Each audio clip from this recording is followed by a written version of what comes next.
Hiya, cool cats, or should I say podcats? Get it? Cool cats that listen to podcasts are podcats. Is there such a thing as a cat mum joke? Because if so, I just made one. Well, I thought it was funny.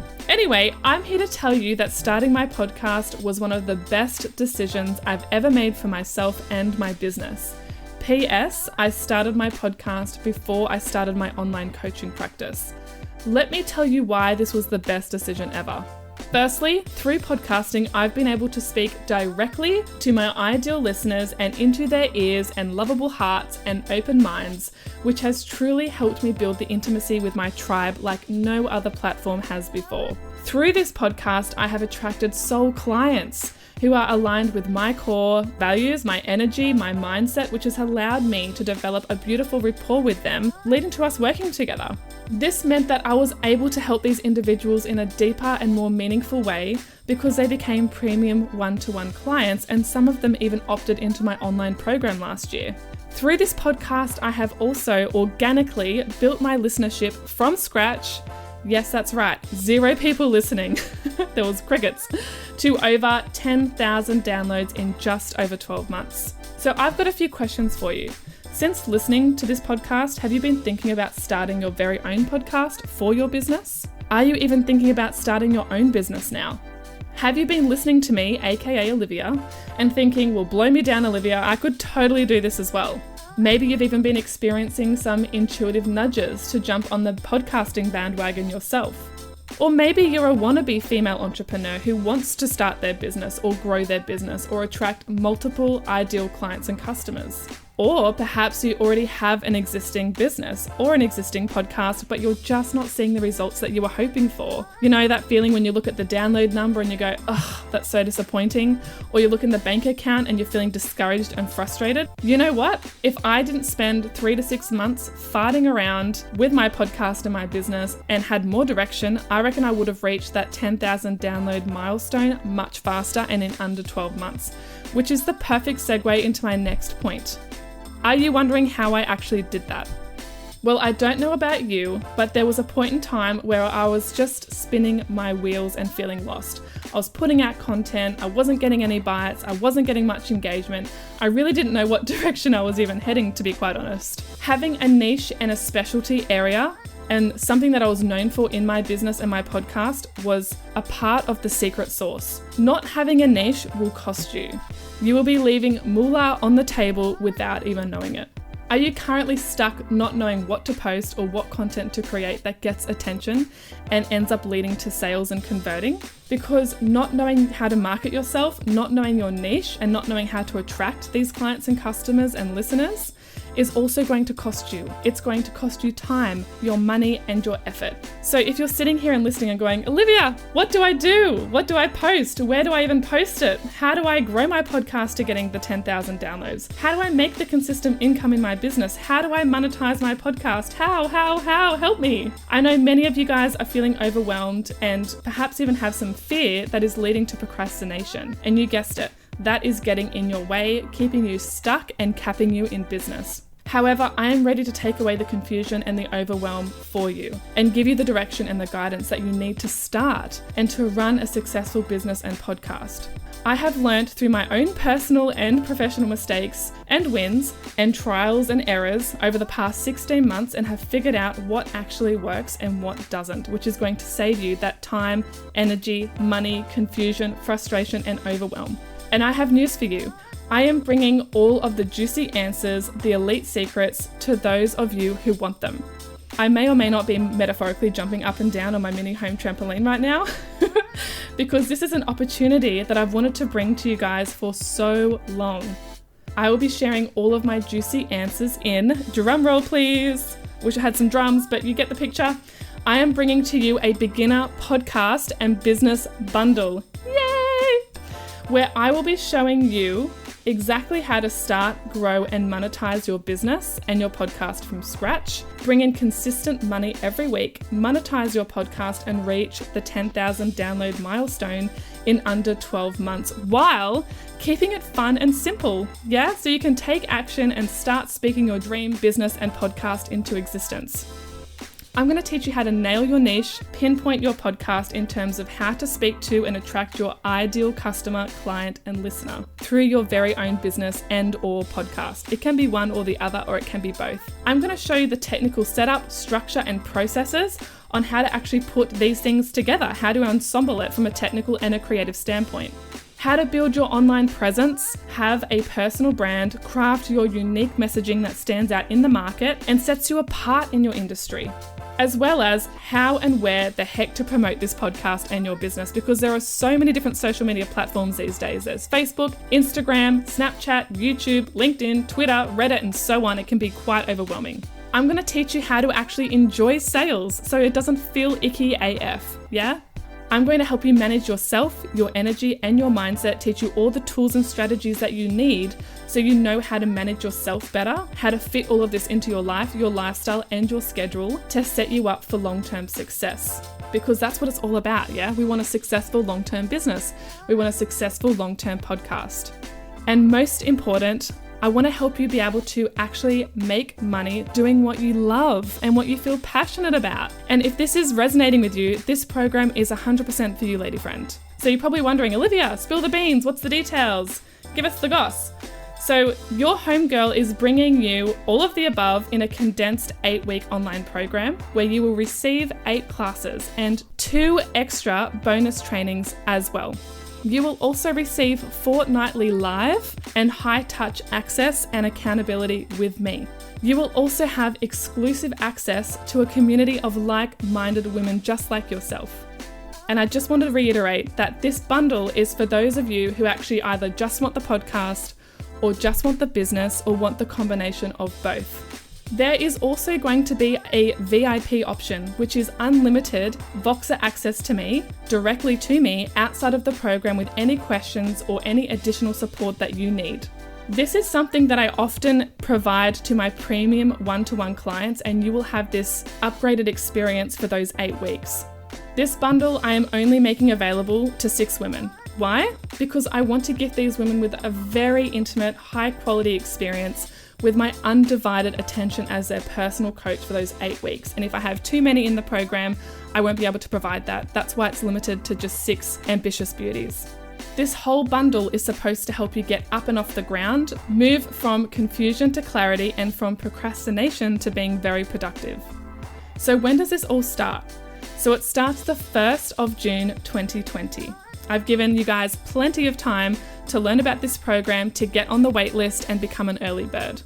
So be that lady boss with lady balls, make this investment, and when you're ready to become one of these 6 women, send me an email at oliviapowcoaching@gmail.com or head to my Instagram, look up your homegirl at oliviapowcoaching and send me a DM to register. I cannot wait to see you cool podcats on the inside of this bundle.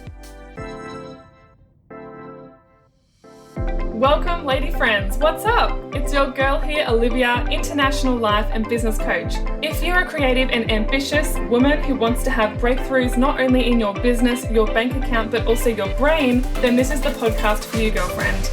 Get ready to rock your online business, master your social media presence, and monetize your passion from your mobile. Woo! It's time to elegantly strap on those lady balls and jump in. Are you ready to start slaying your side hustle? If so, then join me. Let's get started. Welcome, lady friends. In this episode, I was the guest on a different podcast called The Quiet Ones with Sarah Kuhn to discuss how to start your own business or side hustle as a natural introvert, specifically for INFJs. There are so many things that you can struggle with when you're first starting out, and I'm living proof that it's totally doable, and I want to share the lessons I've learned along the way with you. If you don't know what INFJ means, it's actually the rarest personality type based on the popular Myers-Briggs personality test. If you want to figure this out for yourself, feel free to. It's been added into the show notes. I do happen to actually attract a lot of INFJs, so if you're one of them, this episode is 100% for you. Now, even though this episode is a bit longer than my normal episodes, it does cover a ton of awesome different topics that are all applicable. What I typically do when this sort of thing happens is I might start an episode while I'm doing my makeup, and then when I have brekkie, I might take a pause and then come back to the episode when I'm driving in my car. So if you need to do that as well, feel free to. In this episode, we cover a few different things. The first one is how introverts can overcome that initial fear of putting themselves out there when starting their online business. So things like fear of judgment from others, worrying about how we'll be perceived from our loved ones and everyone really. If this is you, you're not alone. This is actually a very common struggle for a lot of introverts. And I know this because I struggled with this for 6 months before even applying and submitting my own podcast. I shared with Sarah the harsh criticism I received when I first put myself out there as a narcissist abuse recovery coach last year in 2019, and how I grew from this really horrible, harsh experience, and all the juicy details are contained within. We also cover how to get started, how to stop overthinking and take massive, imperfect and inspired action, as well as tips on what to do if you have no idea of what kind of business you even want to start or where to start. We also cover why every businesswoman needs her own business coach, but especially the INFJ personality type, and the reasons are enclosed within this. It's really important to have the right mindset when you're in business, and so I actually share my own personal experiences on how I cultivated this mindset so that you can benefit from this as well and implement it within your own business. And lastly, I actually talk about what I learned the hard way about selling that I will never do again. Did curiosity kill the cat? I guess you'll have to listen. If you want to listen to Sarah's podcast episodes, go to the quiet ones. Link is in the show notes. Enjoy, ladies. Okay, so tell me how did you find out that you're INFJ? Oh, that's a great question. Yeah. So it's a little bit unconventional, but I actually found out because of my ex-fiance. So he did this personality test with his best friend. They were both narcissistic, funnily enough.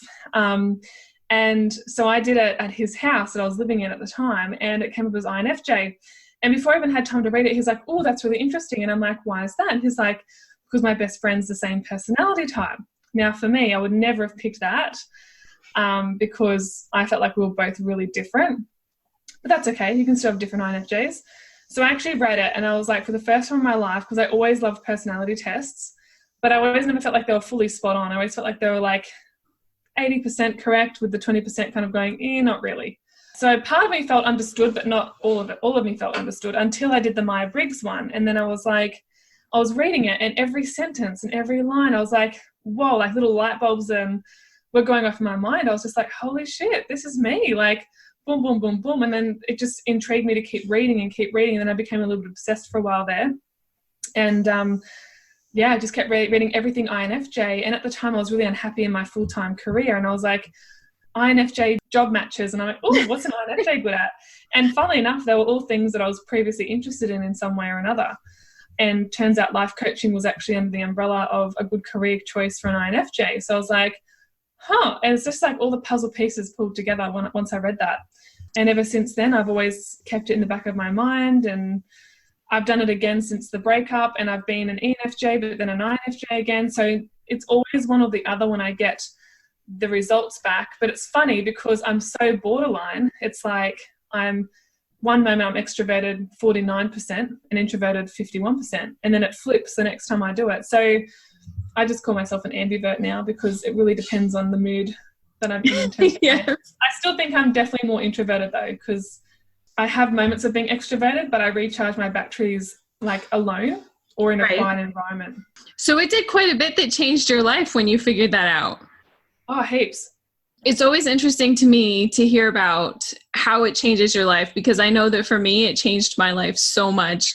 I was going through such a rough time that I was really searching for answers when I figured it out. And then ever since then, it's been like this huge learning experience. And it seems like everything has changed because of that, including my job too.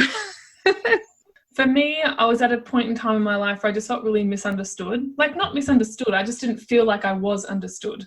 And I didn't feel like I really understood myself, and it just left me so confused. And then when I read this personality profiling, it just brought me so much clarity. And I was just like, wow, I actually feel really understood. Like, I'm not an alien, like I'm not some weirdo. Like, there's other people out there like me, but we're just very rare. So I was like, so part of me was a bit like, oh, I feel special. And then the other part of me was like a bit sad and depressed, because I was like, I don't, at the time, I didn't want to be the rare personality type, because I wanted to be able to connect and be like everyone else. Do you know what I mean? But Yeah. I just always knew that I wasn't going to be that way, and that was part of my little superpower, and I own that now. And it's funny because ever since I've owned it, I feel like I connect with more people anyway, so it's really bizarre. I feel the same way, and I think that was the biggest thing for me is so many people were like, you know, you shouldn't be so quiet, you shouldn't be so shy, you know, it was just this constant barrage of you shouldn't do that or you need to do this. And so then once I figured it out, it was like, oh, it's totally okay. It was like the permission that I needed to just own who I am and how I am. And I think part of it too is I'm kind of getting to that point in my life where I'm just like, you know what? I don't care what you think. This is me, and I'm okay being that way. And I want to tell everybody else that it's okay to be that way too.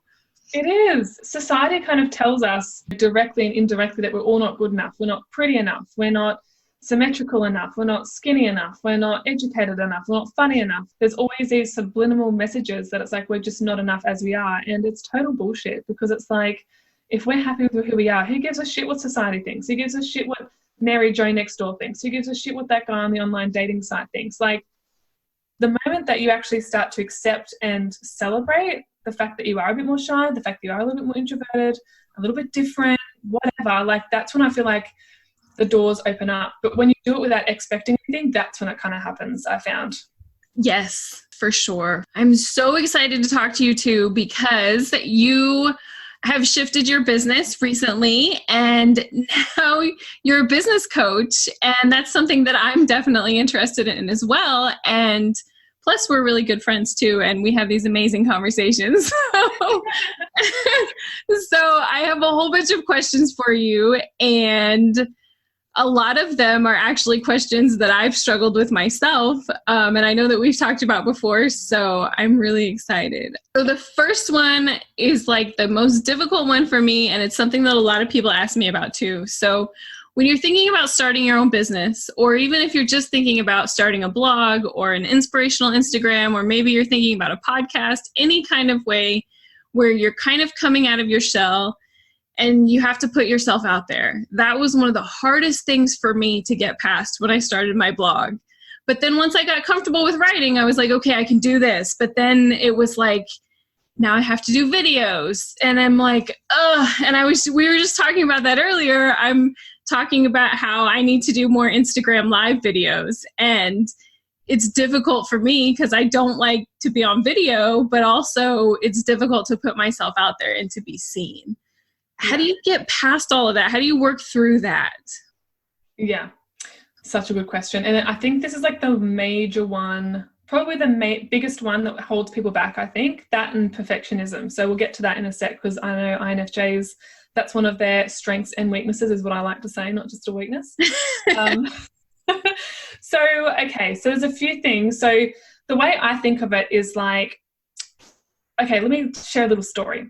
When I first came out as a life coach, or as a relationship coach, technically, because it was my niche, it was a big deal for me, because I was like scared of what everyone would think of me. I was scared of judgment. I was scared of people learning about my story, because I'd gone through like this abusive relationship, nothing physical or sexual, but definitely emotionally abusive, you know, mentally and spiritually and all this sort of stuff, right? I was mistreated and didn't really know at the time. I talk about it on my podcast, you know, for another day. It's a long story. But for me, actually feeling like I had the confidence to step out of my little shell and dip my toes in the water, the day that I did was a big day for me. And I was really proud that I did do it. However, and I should say 99% of the people that saw what I was doing was very supportive and commended me and my bravery to do it and blah, blah, blah. And so that felt really great. However, before that was all fully received, I got this scathing message from a psychologist over Instagram. And at the time, I didn't really understand about triggering. Like, I didn't understand that if that person's triggered by something, it's actually there's something going on within them. It's not actually got anything to do with you, right? Yeah. Didn't never understand that. So I took this really personally. And I definitely have always considered and been told by the people that I'm sensitive, which I used to think was a bad thing, but I don't anymore. So this psychologist sent me these messages, and I've kept them, and I will share them one day. In fact, I probably should share them this year in my group, because it's actually a really good example of not letting things or someone's opinion hold you back, right? So I'd spent 6 months building up to the point like, yep, I'm going to be a relationship coach. Yes, I'm going to be niching in narcissism and helping codependent women that have been abused. Yes, I'm going to put myself out there, share my story, and come what may sort of thing. I knew that they'd be good and bad because I'd seen other people ahead of me be attacked by trolls, attacked by, you know, people that were triggered by them, even friends and family that didn't really agree with what they were doing. So I knew that that was eventually going to come my way at some stage, but I did not expect it so early on because I literally received that message within, I think it was like 48 to 72 hours. And it went on and it went on and it went on. And she attacked me personally, basically saying that I had no ethics, saying that I was a horrible person for becoming a coach when it's got no grounds, how people with this sort of situation should only ever go to a therapist, how I was uneducated, how I was dumb, how I was tricking people for money, like the lowest of the lowest below the belt comments. And I remember I got that message that night. I was in my room actually where I am now, and I was absolutely blown away. And for a moment there I was like, well, shit, I've done the wrong thing. Like, who am I to be doing this? You know, that whole imposter syndrome comes up. Right. And I'm like, maybe she's right. Maybe I shouldn't be doing this. Maybe this is a sign from the universe. Like, all these things went through my mind. And I reached out to one of my coaching trainers who I was Facebook friends with. And I said to her, I was like, this is a message I've received. I don't know if I'm meant to be doing this anymore because I don't think I can kind of handle this sort of criticism. And she coached me through it, which was really lovely of her. She was like, you do realize that this has actually got nothing to do with you. This is that person's own perception of what a coach is and what they do. And she's obviously had a negative experience. And yeah, so I was extremely offended. I was literally at that T-intersection of like, what do I choose to do from here? Do I shut myself down, crawl back into my shell and live a very small life because of fear of other people not totally agreeing? And plus I was a big people pleaser too. So having one person out of like, so having like 99% of people being positive and supporting me, I was overlooking that because of the 1% horrible message that I got from someone I didn't even know, who didn't even know who I was or what my ethics and values were, who didn't even know what my intentions were, my visions for helping people. It was like this close to literally crawling back in my shell and choosing a different direction. But because I'd done some mindset work, I had to really remind myself of that and overcome and work through that sort of limiting belief. I had to realize, okay, cool. So this psychologist has got a limiting belief going on, and her limiting belief was that coaches can't help women from narcissistic relationships. And I was like, well, that's bullshit, because I worked through my narcissistic relationship and my abuse, and I never used a therapist, and I'm on the other side. And if I can do it, other people can do it. And that was without any help. So I was like, well, if I can be a coach and help people in that way who don't feel the need for a psychologist, then I can absolutely do that. And it's just one person's opinion out of, 100. So if that's how she feels, that's okay. Like, I don't have to not do what I want to do just because of one person. And it was a really good lesson because I learned that you can't people please your way through life or through business. And you're not going to be everyone's cup of tea, and that's okay. Not everyone's going to agree with you. And even if I did crawl back into my shell, people would probably criticize me for that as well. You've got to kind of listen to your own intuition and recenter yourself and realize, okay, that person was triggered because of their own triggers. I didn't actively go out of my way to hurt that person. My intentions were always pure, and she reached out to me and found me and then sent that to me. And I made a decision that I would never criticize someone who was wanting to step out and do something like that ever. And the people that are ahead of you will never come back and criticize you, or they shouldn't anyway, because they know the road of actually having to put themselves out there and what that's like. And the fact that you do it is like hugely commendable. Yeah. Like, it's a big deal. So if someone comes down hard on you, they obviously haven't done that themselves, because if they had, they wouldn't be imposing all of their limiting beliefs and negative views on you like that.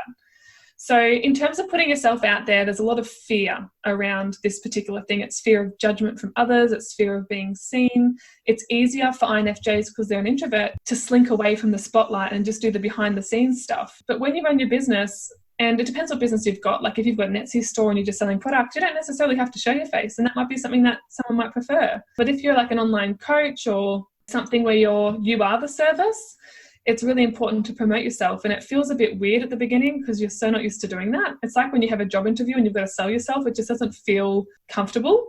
But it's realizing that you can do it your own way. You don't have to do it the way that all the other extroverts are doing it. You don't have to do it the way that other people are doing it. You can pick and choose what feels right for you, but at the same time, there's a difference between letting fear stop you and paralyze you and get in the way, as opposed to just figuring out what your style is. So that's a big one. So fear of not being accepted and belonging, that's also another fear that everyone has. But once again, like, I found that when I got out of my own way and worked on my mindset and worked through my confidence issues and all that sort of stuff, that's when I felt like the world became my oyster and things started to open up. And if you don't put yourself out there, no one knows about your offer online. Like, if you've got an online business and you are the service, and even if you sell a product, no one's going to know about it until you put it out there.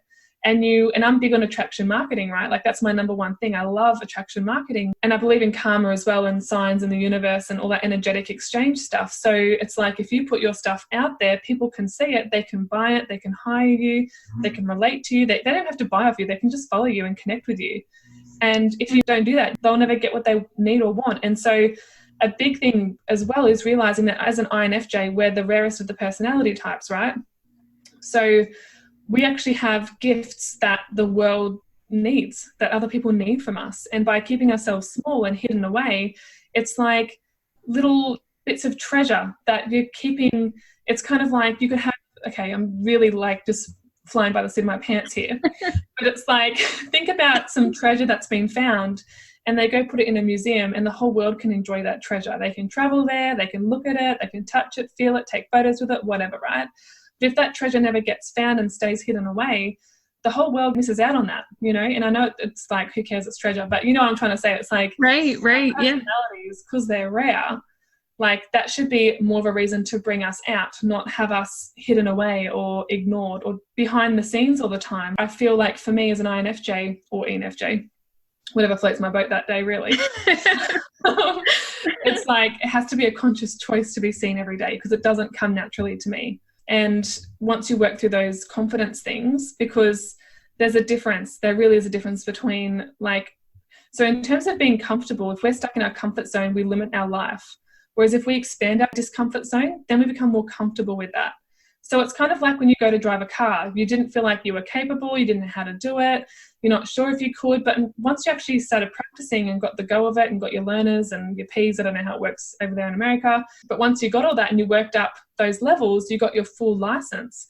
And now you can drive a car with your eyes closed. It's not such a big deal. It's more automatic. And it's the same thing when you put yourself out online. Like, I try to show up on my Instagram live nearly every day and show my face, because I know it connects with audiences more. Part of it, I feel like for me, I had very little confidence when I started. And I almost look at confidence as like a muscle, because I didn't start with very much, but then once I started to put myself out there, it was really difficult. But then it got a little bit easier and a little bit easier. And then once it's a habit, then it's like, okay, this is just something that I do. The first video that I've recorded, the first 6 or 8 videos, I have a teleprompter app that I use on my phone, and they had to be absolutely perfect. And I did them like 6 or 8 times at least, for like hours, just sitting there like stressing about, can I do this? And then trying to read the script perfectly, but then also trying to make it seem like I wasn't reading a script. So it was like this whole perfectionism thing going on. A couple of nights ago, I did my first Instagram live, and I was definitely nervous, but it was so much better. I never would have done that 6 months ago. I just wouldn't have been able to. And, you know, the podcasts are the same way. Before, it was like, okay, I have to have every single thing written out word for word, or I'm not going to be able to do it. And it would take hours. And now, especially this past month, I've recorded so many that it's like, okay, who are we talking to today? Let me just sit down and we'll figure this out. Get more, like, comfortable with it. I was the same with my podcast, Sarah, literally. I remember the first couple of episodes, I wrote out the whole script, and I'm like, pretend like I'm reading it, and I'm trying to pretend like I'm not reading it and like it's off the cuff. And it really wasn't. And I remember I listened back to the first couple of episodes, because I've got like 25 episodes now, I think. But I remember I listened back to the first couple, and I was like, oh my God, that sucked. I was like, my energy is so different. Like, it sounds so stiff and so still. So like, yeah. So it's recognizing that, you know, when you first begin, it's not going to be perfect, and it's okay. It's not meant to be. You're supposed to suck at the start, right? Until you start working on your competence. And then once you become more competent, your confidence just naturally comes. But I think it's important to, like, don't fake it till you make it, because that never works. It feels so inauthentic and so incongruent. But if you can step into the highest version of what you would look like doing that, like imagine yourself in 2 years' time, how comfortable you'd be, how flowy it would feel, how confident and competent you'd feel. If you can channel your higher version of yourself in that moment, I wish I knew this back then because that would have really helped me get started. It's going to feel so much more empowering and like so much better than faking it till you make it. Do you know what I mean? Yes, I hate that saying. What I like a lot better is do it messy. Do it messy and do it scared. And even though it's not perfect, still put it out there, because you can't make the one that, well, it's never going to be perfect, right? But you can't make the one that you're really comfortable with, it's really good, until you've made the one that's messy. And then the next one is a little bit better, and the next one is better, and then it just keeps getting better. It's like starting a new job. Like you get so nervous about the first day. Am I going to fit in? Am I going to do okay? What are people going to think of me? Like all these thoughts run through your head. And you just got to realize you've got your L plates on. You're a beginner, you're a learner. You know, everyone's got to start at step 1. You can't jump from step 1 to step 10. Like Beyonce didn't do that. Do you know what I mean? Like look at where she started and look at where she's at now. Look at Oprah, you know, where she started out and where she is now. Everyone had to be a beginner before they could be an expert or be proficient or whatever. And it's okay if you suck at the beginning. Like you're meant to suck at the beginning. Like it's right. Happen that way. You know, it's like babies. Like they learn to walk gradually and then they fall over and they dust themselves off and they get back up again. They don't just give up because they sucked the first couple of steps. And imagine that. Imagine what the population would be like if we all gave up on walking. Like we'd be bloody useless. Yes. I heard that story not too long ago on a different podcast, and the lady was saying, she's like, I think it was Kathy Heller who was talking about it, who's one of my favorite podcasters, and she was saying that, you know, when you have a baby and they're learning to walk, when they try to walk and they fall down, you don't just say, oh, you know what? That's okay. Walking's not for you. We'll try something else. You don't do that. You just keep encouraging them and keep encouraging them until they actually can walk. And you know that they can, so you just keep telling them that they can until they believe it. You're going to give yourself some self-grace and realize it's not going to be perfect. And you know what, like perfectionism was a big thing that held me back in business previously. I felt like I had to get every single, you know, post perfect. I had to get every picture perfect. I had to say all the perfect things. That held me back with coaching as well, because I had my scripts there and I realized that coaching doesn't work that way. It's very intuitive. It's very flowy. It doesn't work like a system. It's like people are messy. People are complicated.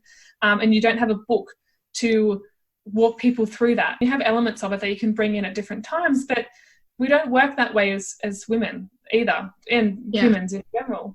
Right. And so massive imperfect action is a big one that I learned about actually from an ex-boyfriend.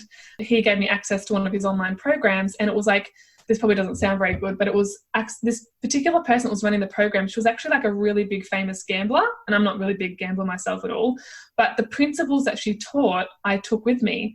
And she kept repeating the same, massive imperfect action, massive imperfect action, massive imperfect action. And it stuck with me. And then I started practicing it. I started just whipping up a post and chucking it up there before I backed out and talked myself out of it. I started, you know, making the big, massive impact. Like this probably wasn't like as big as what some people would think, but for me, putting myself online, you know, on like face on camera, that was a big deal. That was big, massive imperfect action for me. So in my very first business, I was with a network marketing company selling skincare and makeup that was long-lasting, anti-aging. I loved it, but I burnt myself out. It's a whole thing. And the very first Facebook, because the very first Facebook Live feels like a very big, overwhelming, scary thing, right? Mm-hmm. Now I can pop on, it's no big deal. I still get a little bit nervous, but I talk myself through it and go, fear's normal, do it anyway, you know, blah, right. blah, blah. Anyway, so this very first live, I was showing how the long-lasting lipstick worked, because it was supposed to instantly dry on your lips, right? And red's my favorite color, so I was putting red on, which probably wasn't the smartest choice because it's very obvious when you make a mistake. Anyway, so I put it on and I was showing the audience or watchers or whatever how the lipstick dries straight away and it doesn't smudge or come off, right? But I didn't give it enough time to dry. And so straight after applying it, I got like a tissue, dabbed my lips on it, and it all came up with lipstick. And then I accidentally freaked out, knocked the camera, it fell on the ground. And I had to improvise in that moment because life is messy, right? So I picked it up. I'm having a bit of a laugh. I'm feeling super nervous. I could have just like wet myself. And the people that were watching, and by the way, it was on my Facebook, like, personal thing. So it's like 1,000 so people watching it. So it wasn't, well, not at the time, but I had access to that amount of people. Right. And everyone was cracking up with me. They had all the little laughy faces floating up on the screen. And I'm like, oh my God, I could either die in this moment, or I could just friggin' own it. And I just owned it. And I think people respected that as opposed to, me legging it out the door. So I just kind of said to them I'd do another one, I'd take it off and I'd do it all over again properly so they can see how it really works. But it was embarrassing because I was supposed to be selling this and being the leader in how to use the product, and I totally funked it. That was years ago. And then recently, last year, when I was working as a coach, I was doing a 1 hour free class thing within my major group. And it was all going very, very well. It was at night time. And anyway, out of nowhere, a spider, I don't know where it came from. It must have been in the top that I had in my drawer and pulled out to put on. A spider crawled up over my shoulder and ran across my neck.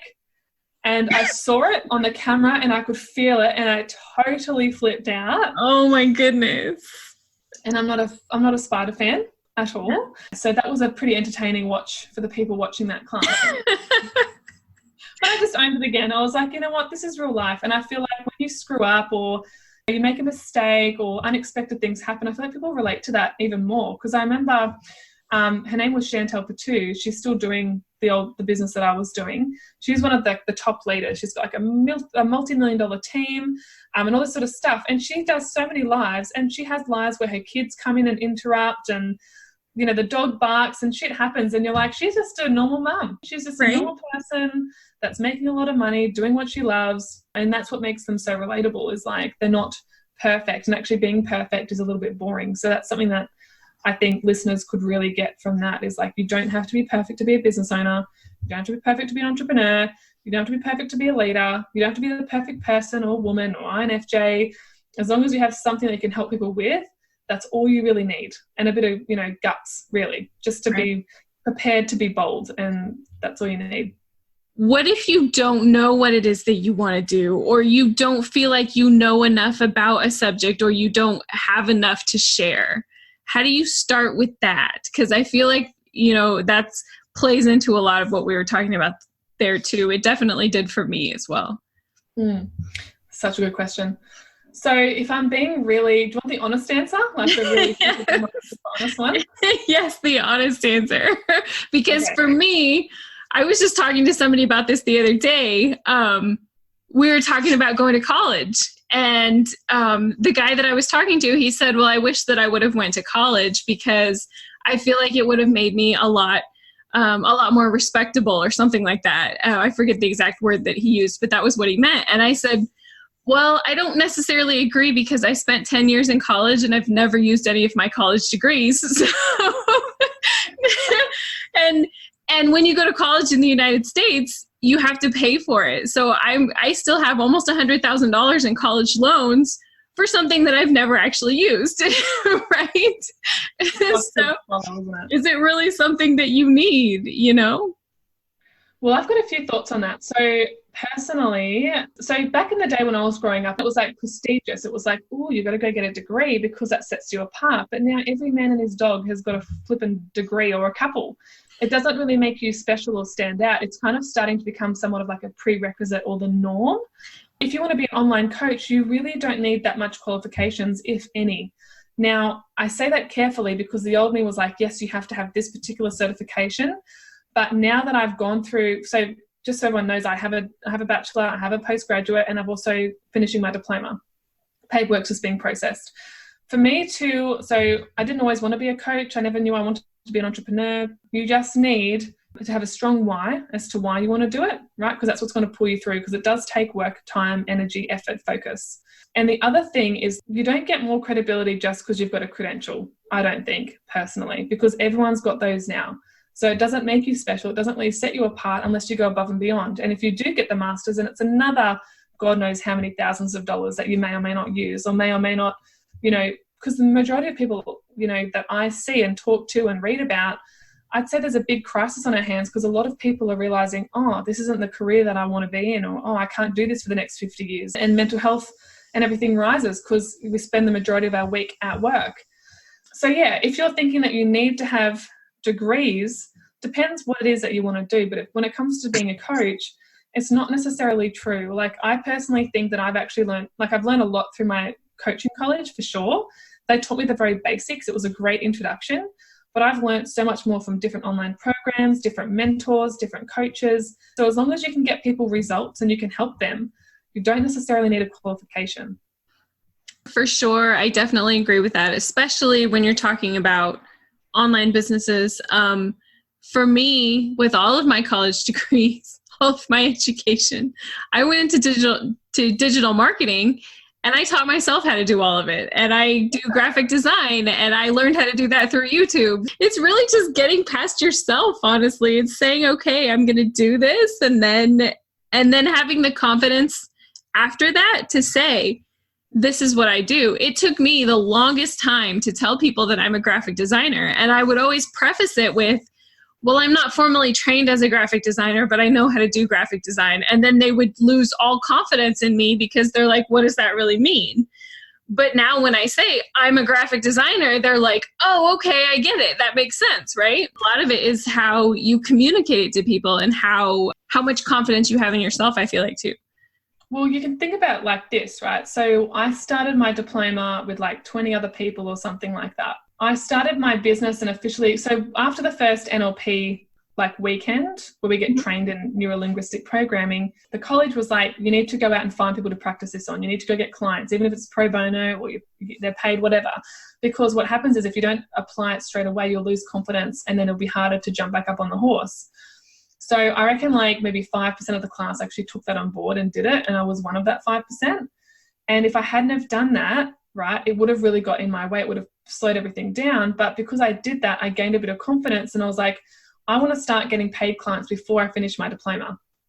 So that's when I launched my business. And then from there, it's just been like crazy. So, and that's great. Like other people would have finished the diploma before me, but so many of them either haven't finished it or they've finished it and have done nothing with it because they don't teach you how to start a business. They just teach you how to, do the coaching stuff. They don't show you all the back end stuff.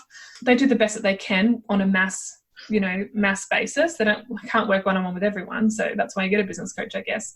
But there's so many people that have invested in that course, paid, thousands of dollars for it and have done nothing with it. So, and then you get the other 5%ers that do a lot with it and might not finish yet or might finish a bit later. So, and as I said, the qualification doesn't always mean everything. How do you get started? You want to start, you know that you want to start a business. You know that you want to start something, even if you don't think of it as a business right now. Maybe you just think of it as a side hustle. Maybe it's just a blog or just a podcast. A lot of people think that you have to start with a website and social media on every platform, and you have to have business cards and stationery and all of this stuff, and they start calculating how much all of this costs. Do you really need all of that to get started? Is that like, you don't need any of that? Well, I can tell you, I've rebranded so many times. It's ridiculous. Like it would have to be 6 to 8 times. As you evolve and change, your business does too. So for me personally, it's taken me a little while to kind of figure out what my thing is. I didn't get it, perfect from the get-go. I had to test the waters, trial and error, give things a go, find out if it was for me or not, see what felt congruent and authentic and what didn't. Could I do this forever? Do I want to leave my job for this? Like there was all these sort of questions I had to answer, but I was only ever going to get to the point where I am now by actually going through all those steps. I couldn't jump to the end, right? So at first I thought, I knew I was interested in starting a business. I knew that I didn't want to be a full-time shift worker forever. It wasn't sustainable for me. I was getting sick all the time. It had a big drain on my life in that respect. So I was looking for something else. And it's really about just giving something new a go. You're not going to find the answers by sitting on your bum at home doing nothing. You have to go out and give things a try. And it's okay if you go out and give things a try and you quote unquote fail or you don't like it or it's not for you, because that's one thing that you can cross off your list that you've given a go. Because when you find out, like love, for example, sometimes we've got to go through a couple of partners to find out what we don't want before we can figure out what we do want in a partner and what's right for us. That was the scariest thing for me starting my business. And I even go back to when I was in college, because I was like, you know what? I want to do the perfect thing the first time, and I'm not going to waste any time. So I'm going to spend a lot of time thinking about it and trying to figure it out. And you know what happened? I ended up with 3 college degrees because I couldn't figure it out. And it was kind of the same thing with my business. Like, I've started 6 or 8 blogs before I actually landed on the one that I really like. And even with that, it's taken on a couple of different shifts as well.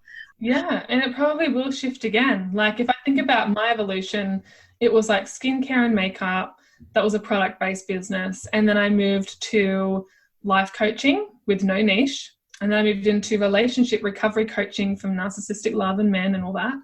And then I've pivoted into business coaching. And even with that, your niche can change, because I thought I'll just be a business coach for anyone. And then I realized, no, I need to be a business coach for people that want to market themselves online, you know, have a side hustle. Yeah. So, or just women. So you're still going to, and even my business coach and her business coach and other business coaches that I know, and not even business coaches, just even life coaches or whatever, they're constantly like, they're always evolving. So your brand, your online presence will as well.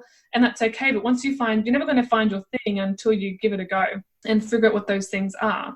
And there's no shame in that, like pivoting, changing direction, trying something new out. Like, I remember I tried belly dancing, I tried tap, jazz, ballet, hip hop, until I realized, shit, salsa dancing is my thing. I love salsa dancing. So if you want to try and get the first thing perfect, like, as you just said, you've got all these degrees, you've got thousands of dollars worth of debt. Life doesn't stop moving until you decide what it is that you want to do. Like, it's still going to move. So you can spend a lot of time sitting stuck and waiting and staying, or you can actually spend that same amount of time figuring out the things that you do and don't want to do. And it'll bring you closer to where you want to be. Yes. So, and I didn't even start figuring out what I wanted to do until I figured out what I didn't want to do. And I was like, well, the process of elimination is rough, but but if you just sit there in analysis, you know, you won't figure it out. That's a real thing. Yeah, overthinking, because INFJs, we do tend to do that.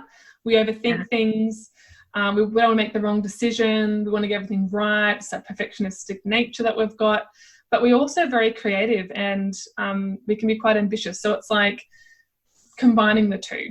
So in terms of websites, so I've had so many different business cards. It's such a waste of money in hindsight, but it served a purpose for the time, and that's okay. That sort of stuff has happened. My first business, I spent about $9,000 on out of the gate. I just took the bull by the horns and went full pelt. And, you know, in hindsight, would I do things differently? Yes. Did I learn a valuable, expensive lesson? Yes. Would I change it? No, because I needed to learn that I need to progressively build. And that's what I've been doing. And it's worked, as opposed to just like all or nothing and then fall flat on your face a little bit. Right. So in terms of websites, once again, it depends what business you might want to run. That'll determine what sort of strategy you'll play out. So if you want to be an online coach, you don't necessarily need a website. I know 6 and 7 figure coaches that have made their businesses without websites and have just used 1 to 2 to 3 to 4 different social media platforms. You don't have to have 10, because you can't spread your time and energy across all of those all the time, as you know, you and I were talking about before this interview.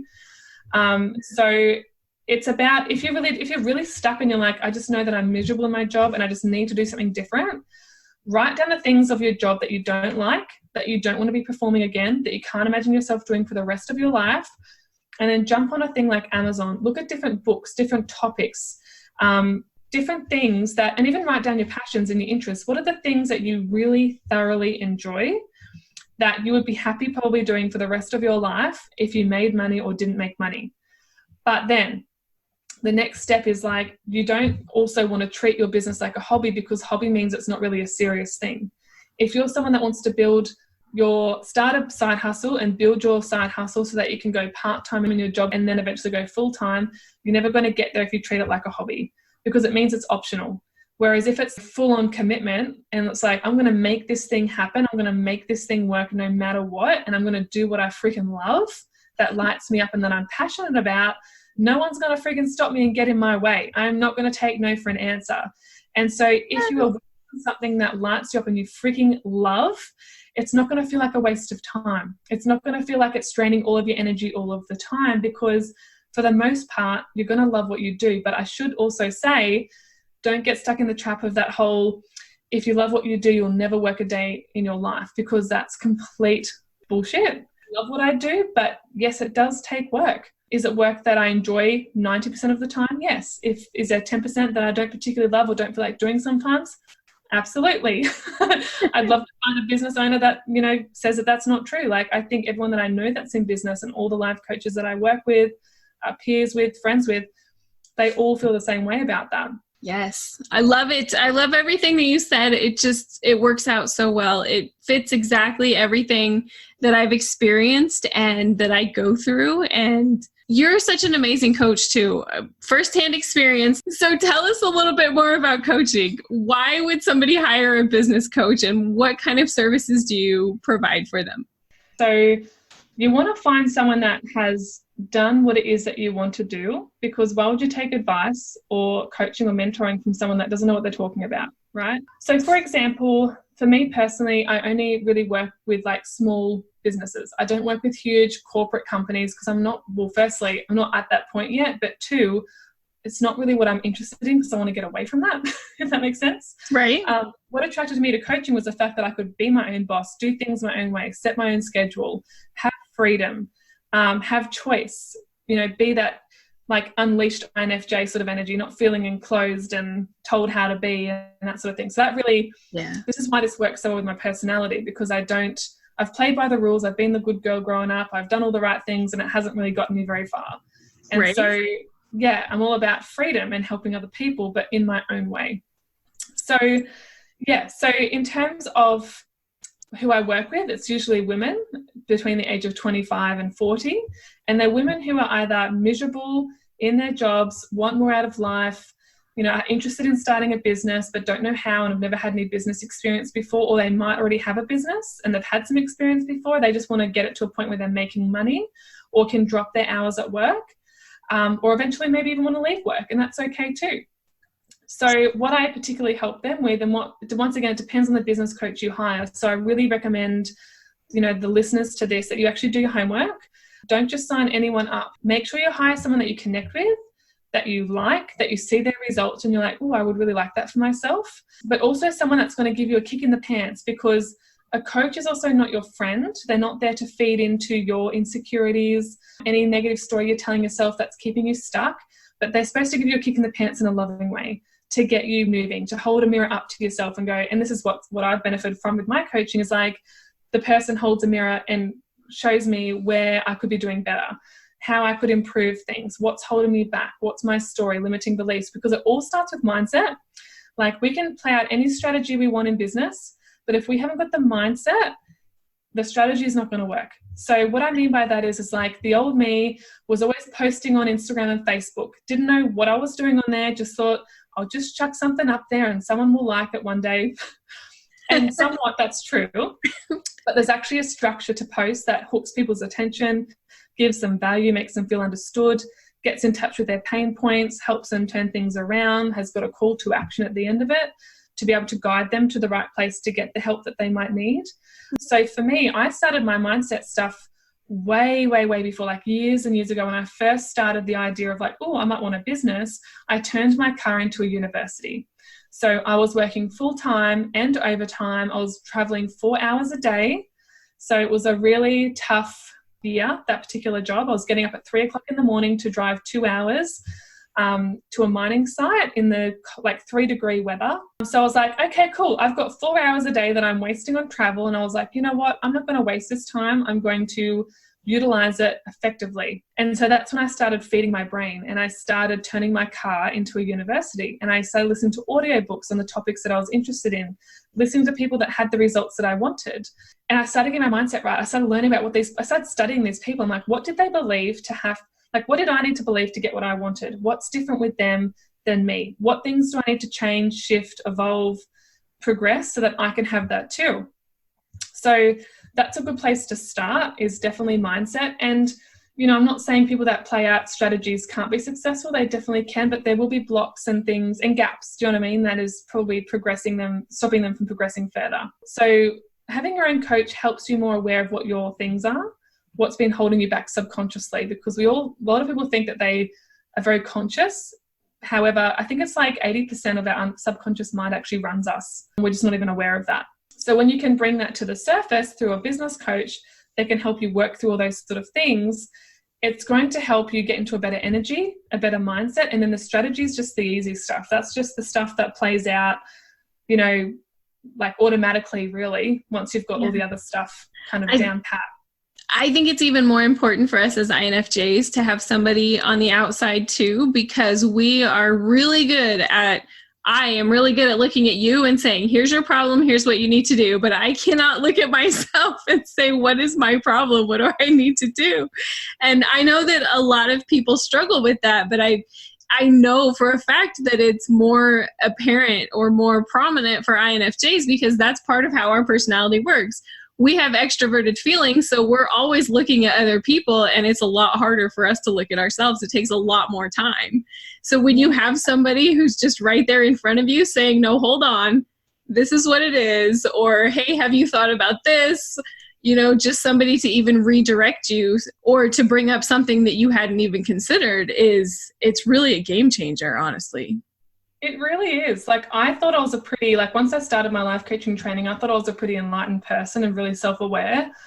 But compared to what I've learned, like for that one-on-one attention, and this is why I recommend a business coach, you know, possibly even over getting a life coaching certification. If you had to choose one or the other, I've found the business coach much more beneficial for me personally, because as I said, you go to school, you go to uni, get taught the math stuff, but until someone's with you, guiding you personally, you know, helping you through all that sort of personalized stuff, it's a huge game changer. So when I had that for me, I was like, oh, wow, I didn't notice that pattern. Or I did, but I didn't know what to do about it. Or I didn't think it was such a big deal, but it actually was holding me back. And one thing that I used to do was this drama llama cycle, because that was connected to anxiety. So like if something didn't work out, or I had, I don't know, some sort of issue pop up that I, you know, catastrophized into being the end of the world, I was able to go, oh, this is just my old pattern playing out. I can choose better than that. I don't have to play into that. Do you know what I mean? Like I can actually pull myself in, have more self-control over my feelings and my thoughts, and realize that I was wasting so much energy on those little things that didn't need to be that big, because most of the time they worked out. But I just spent all this energy, like, you know, freaking out about it when I really didn't have to. And when I realized that, I was able to conserve that energy and use it in other parts of my business and make them blossom more and nurture that sort of side of things. So that was a huge lesson for me personally. Okay, so tell us a little bit more about the specific things that you do. Is there different like packages that you offer, or is there different courses, or how does that work? Good question. So things have changed for me. So when I first started out coaching, even the college was suggesting that you can sell a 1-month package, 2-month, 3, 4, whatever you wanted. I remember I was just feeling really confused about where I should start and what I should do. But when I chose to go into narcissistic relationship coaching, I realized you can't really have profound shifts or big transformations in such a short period of time, because there's actually a lot of stuff to go through. Some of the listeners right now are probably thinking, I would never sign on to a 4-month package. That might feel really overwhelming for them, because they're like, that's a long chunk of time of the year. But at the same time, if that person's able to resolve these issues for you and it changes the path and the trajectory of your life from that small period or pocket of time in the book of Sarah or Olivia, that's life-changing. Do you know what I mean? That can literally change someone's life. And it's such a small investment in that, personally, is what I think. So now that I've experienced that myself, my views on it have all changed and evolved past that. So at the moment, what I'm offering is actually a 6-month package. So the way I explained it to a recent client was, you don't need a business degree to start a business. It's legally not required. And a lot of people that do the business degrees, they come out of it 3-4 years later with, you know, as we know, thousands of dollars in college or university debt. And they're spit out at the end of the university system, and they're left there going, what do I do? How do I start a business? Like, what do I want to do it in? And if, once again, we're just playing out strategy and that person hasn't worked on their mindset, because once again, universities and colleges don't teach that, that's why the fail rate in business is so high. I think the recent stats is like 60% of businesses fail in their first 12 months. And I think it's like 80% in the first 5 years or something. Don't quote me. It's around those sort of numbers. Yeah, right. It's on Google, but either way, they're pretty high. To build a long, sustainable business, which is what I'm in the process of doing, I realize that it really does start and stop with me. So I think I'll always have a coach, because if I don't, that's when my business will stop growing. I know that for a fact. So what I said to this client was, I was like, you can go ahead, go to uni, get your business degree, that's cool. Or you can work one-on-one with someone who knows what they're talking about, has results that you've gone through the lessons that you're going to go through, that, because once again, someone that's starting out in business may not actually know what the pathway is ahead. It's all new. Like, where do I even start? All those fears of I'm scared to put myself out there. They're things that are going to stop you from starting and launching a business, scaling it as well, like all that sort of stuff. So for 6 months, it's actually a drop in the ocean. It's really a small period of time. So that's what I offer to begin with, because I know how overwhelming it can be when you think of 6 months. You're like, that's half a year. Holy shit, I better be really serious and committed to this to make this sort of stuff happen for myself. And so it can be a little bit scary. But now that I know the value in it, that's the minimum that I would offer for a business client. So the sort of stuff we would work on together, as I said, is the triad: mindset, energy, and strategy. And that's just skimming the surface. So looking at that person's psychology, their belief system, their values, how to build a congruent brand, how to have an online presence, which what we talked about was a very small element of that, how to put themselves out there, how to build, as I said, an online brand, how to connect with an audience or their customers, warm leads, hot leads. And as much as I don't like the language, it's like converting. So firstly, it's like dating your audience. So acknowledging that not everyone that follows you or watches you or listens to you is necessarily going to end up as a client or a customer. And that's actually okay, because you don't always want those people to become a customer or a client. Now, I know that sounds really bizarre to people because they're like, well, that's the whole point of a business, but it's actually not from my perspective. I prefer to work with the people that want more for themselves. So I recognize that there's going to be some lifers that might listen, watch, connect, whatever, but they're not ready to make their own business or, sign up or whatever. And that's cool. Like, I still value them, even though they're not like a client or customer, because obviously something that I'm doing relates, like they relate to it in some capacity. They're getting something from it, whether it be educational, entertaining, or empowering, or whatever it is. So that's cool. But then you've got other people that are like, I'm ready for this next level. But, I've had 2 clients that I've dated, unintentionally, I guess, the last maybe 4 to 6 months. Or actually, no, one of them has followed me for the last 3 years, and she only reached out last year, and now she's a client. Like, she needed that time to kind of watch and build that know, like, and trust with me before she could take the plunge, which I totally get. Like, and I totally respect that too, because I'm kind of like that as well. Probably less so now, but the old me was definitely like that. Yeah, it's about building that connection with people. I hate that saying, like, back when I was doing network marketing, there's these theories that go around that it's a numbers game. So you just you contact all these people, check them off the list that you've contacted them. 1 out of 50 might say yes. For me personally, I hate that shit, because you're treating people like numbers.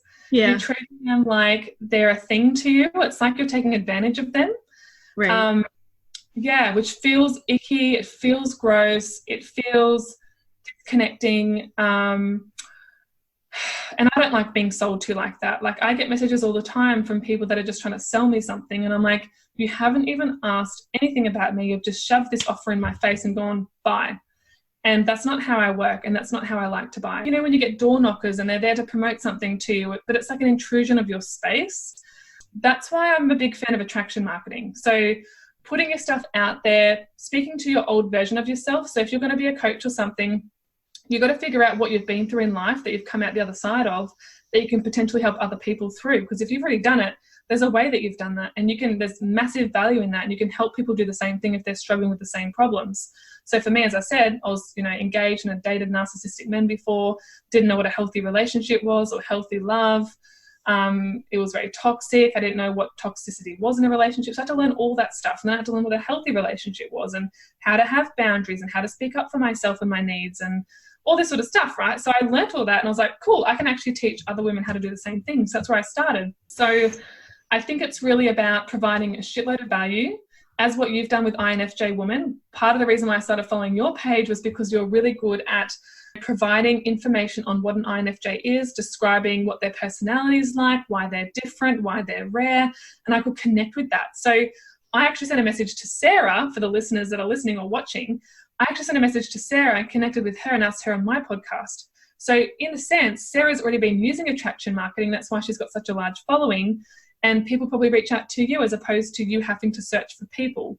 So that's why I love attraction marketing, because I just think, like, even one of my most recent clients, she, after 3 years of watching me, going through all these transitions and pivoting, she finally reached out to me because she could connect with me. Yeah. She knew that I was plant-based. She knew that I liked to do dance parties in my bathroom. She, knew that I liked cats. She knew that I was into mindset and law of attraction, so she could connect to a couple of elements. It built that know, like, and trust. And then she's converted to a client. And it was never a salesy process with her. Yeah. And I had to learn the hard way. I was that salesy person in the very beginning because I was taught to be that way. I didn't know any better. I didn't have any sales experience. I did the whole numbers game and check people off a list and shit, like annoy people online. Never again. Because I remember someone taught me, it's like if it's not a hard no, it's just a not right now. So you can keep messaging them. But that's actually really intrusive on that person. And I hate getting that sort of stuff now. So I've learned the hard way. It's not the right way for me. But if you're ever going to sell, I really think it's about doing it in a way that makes you feel comfortable and a way that is authentic and congruent with your values. That's really imperative, I think. Yeah, for sure. I mean, I started the same way that you did. I was researching my personality because I was in a really dark time in my life and I needed to feel understood and I needed to feel seen. And that's what I felt when I started reading all this stuff and collecting it. And I thought, if I can just help one other person, if there's just one person who needs to hear this stuff too, then I should put it out there. Yeah. And then I realized there was a lot more than one person who needed to hear it.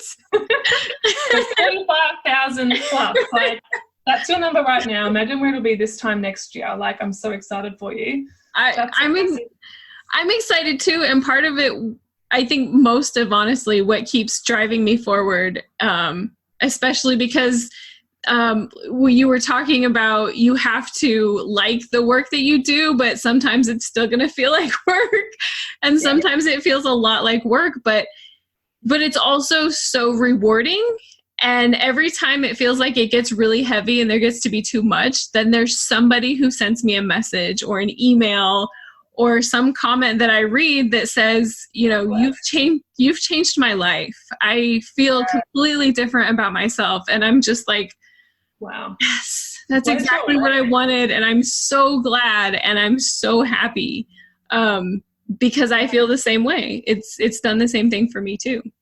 Oh, it's so beautiful. Because I actually had a lady, so when I was working in the narcissistic relationship space, so I used to get messages all the time because when I first came out of my relationship and figured out what he was and exes and stuff, I felt so alone. And then when I realized, I started joining support groups and realized, whoa, there are literally hundreds of thousands of men and women who have been victims or targets of that sort of, personality.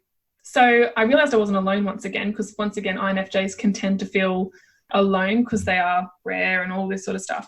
Right. And so I used to get messages from my podcast because it does, as you know, podcasts reach a global audience. I used to hear people from like London, Afghanistan, Canada, people in Australia, all over the place, right? And there was this one particular woman who sent me a message, and I'll always remember it because I was kind of just a bit like, wow, like I just had never even considered that before. And she said, and I've never heard from her again, and that's fine. She obviously just needed to get that out, and that's cool. But she was like, Olivia, if it wasn't for your podcast, I was going to kill myself yesterday, and my 2 sons wouldn't have been left with a mother. And I was like, I think I teared up over that. I'm feeling a bit emotional now. Like, you just don't know how it's going to touch people. Yeah. But I was like, I never would have thought I'd hear that. Like, I never set out to hear something like that, but it was so incredibly special when I did. Yeah. But yeah, it got me a little bit emotional. And then you go back to the beginning of what we were talking about feeling like you don't have enough, or feeling like you can't put anything out there in the world, or that what you have to share, nobody wants to hear, because that's so not true. I mean, both of us had that experience where we were brave for 5 seconds and put ourselves out there. And then every time we hit whatever the button is to go live on Facebook or Instagram, you have to be brave for long enough to get started. But it touches so many people. And I strongly believe that every single person has a special gift to share, and they have a message, they have a life experience that somebody out there needs to hear. I agree with you. You know what I mean? Like, we all have unique gifts and abilities and insights, and INFJs are actually particularly very insightful individuals as well. So why not use that and make the world a better place? I know it sounds cliche and cheesy, but if your only purpose in life at the moment is just to get up out of bed to go to work to a job that you hate, to pay the bills, do the same thing next week and get the Sunday blues and hate life and wake up on Monday morning not wanting to be doing what you're doing and living Groundhog Day. Like, there's so much more to life than that. You have to find something more than just that. Like, it has to be more than that. And that's why I'm saying, like, if you start a business or a hobby or writing blog or whatever, it's got to be something that you love, because otherwise you'll be wasting your precious life away, you know, for what? Like, it's got to be rewarding and fulfilling at least a little bit. And it's okay for your business not to be 100% enjoyable all of the time, but for the majority of the time it should be.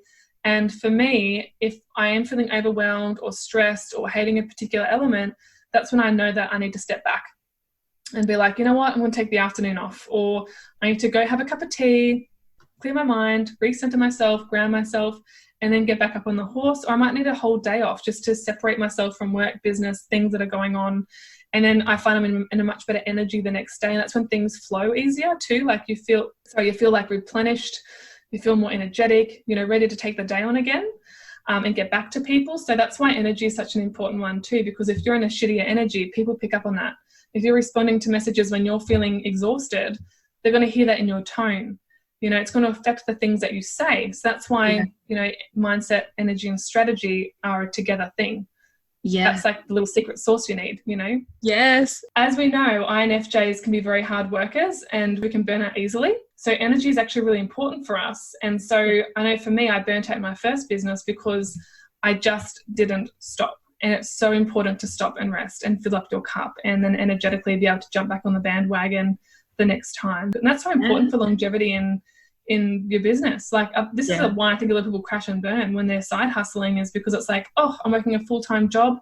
How am I supposed to have the time to start and run a side hustle, especially if I've got a family and I've got commitments and I've got responsibilities? And, you know, that's where I was at only a year ago. I was like, how do I run a side hustle when I'm working full-time and doing overtime? I'm wanting to look after my fitness. I want to maintain friendships and relationships with family. Like, how do you squeeze all this in, you know? Right. I have people that have sent me messages like, Olivia, how do you fit it all in? That was the big thing that held me back initially when I first wanted to start a side hustle. Apart from all the fear, it was like, well, practically, how am I supposed to even do this? Like, my job takes 40 hours a week. I've got to sleep. I've got to eat. I've got to travel. There comes a point in time where you have to reach a pain threshold. It's like, can I keep working this job that's sucking the life out of me, is soul-sucking, is not what I want to do, is repetitive, or, you know, whatever, for the next 40 plus years of my life? And if the answer is no, it's time to start doing something now about it and getting that side hustle going. And it's okay if your side hustle takes a bit longer than what you think. At least you're not giving up, you know, and just settling for a life you're not happy with. Yes. Oh, there's so many people that I know that are just content to work in a job that they hate, and they just feel like they have to do that. And I feel like it's a lie that we've been told, because I've been told it the same thing, that you have to work. You have to work for a corporation or for somebody else because it's more stable and it's more reliable. And even if you hate it, that's totally fine. That's just how it is. And you have to accept it so that you can do what you want to do after work. But for me, I've never accepted that. And now that I'm at the point where I'm like, okay, I'm doing something else and I understand that it can work. Now I'm almost upset that I accepted it for so long. I should have started sooner. What I started to notice was, I was sitting online, I was scrolling every night, and I was starting to get really jealous of people. I'm like, I want their life. I want to be doing what they're doing. But here I am feeling miserable at the end of my working day. Or getting ready to go to night shift for 4 nights and a night to kill myself, right? Like, it was killing me having to do that on a full-time basis. And once I actually started limiting my social media, so one day a week, I'll put my phone in my bedroom drawer off. I won't even have it on. It's just a me day, as I said before. I feel so much more replenished in my mind, and the comparisonitis has died down so much more. And I don't even feel like I'm missing out on that much at all, because when you have a successful side hustle and you're loving it and you're committed to it, and once you reach a point where you're actually quite busy, you just don't have time for that anymore. So now I jump on, look at the bare minimum if I even have to, but most of the time it's just putting my business stuff out there. My Instagram stories, my Instagram feed, hopping on Facebook, you know, posting in other groups, checking my group, that takes up a good portion of time. So I noticed that, once again, mindset, energy, strategy. So my mindset was changing from all the social media because I was getting into comparisonitis, not feeling good enough, comparing myself and my life to others when I really didn't need to. It would affect my energy. I'd feel low energy. And then strategy, well, I didn't have one. I wasn't playing one out with my business. I wasn't, utilizing my time to the best of my ability. And every hour, is precious. Yeah, for sure. For sure. I got stuck so much, and I still do sometimes, in the comparison. Yeah. I realized too that there are a couple of pictures that I have that I've sent to other people, just people that I've met, some famous people that I've met, and I know what happened in the moment, and it was basically a less than 30-second type of thing, but it resulted in this amazing picture.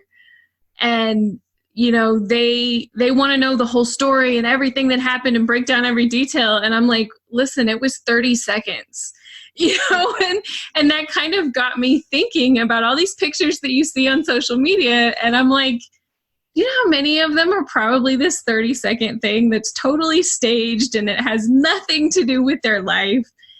And also, I've run into a couple of apps that fix your face for you. I'm sure you've probably seen these that make your face look perfect. And then I noticed I never take selfies, right? But the other day I was trying to take a selfie because I'm trying to be more present on Instagram, show more of my face and stuff. Yay!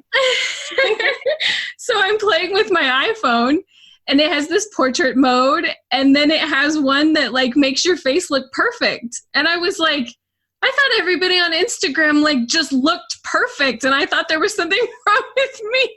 Well, I'm just late. I'm just totally late to the game. They have 12 different apps, or they have a fancy new iPhone, and that's why they look perfect. And so basically everything you see on social media is fake news, all of it, even the pictures of your friends. Yeah, it's an alternate reality. Let's face it. I think it's a hard one because you can't expect an online platform to reflect life fully, because it's just not possible. Yeah. Even if you were to follow me around all day and record my day, it's still not going to be one, it's probably not that interesting, but two, it's just someone else looking in on my reality. They're not in my mind, experiencing my experiences, walking in my shoes. So it's anything that gets posted anyway is never going to be 100% accurate, So right. I've personally, I used to really resent that. And now I realize that that's just the way it is, and that's okay. And in a way it's good because you can access that when you want to, you can pull away from it when you don't. And right. Everyone's perceptions are going to be so different of what's posted as well.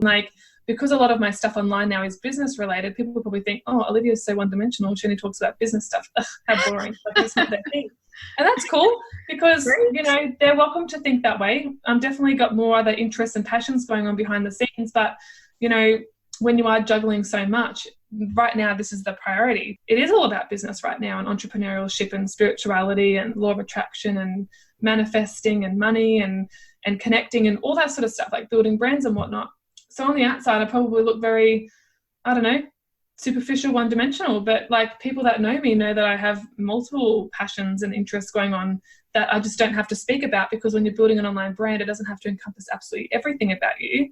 That confuses the message. The more niche you are, the better it is to reach your target market and your target audience and your ideal clients and all that sort of stuff. So I've accepted a while ago that social media is an alternate reality. Yes.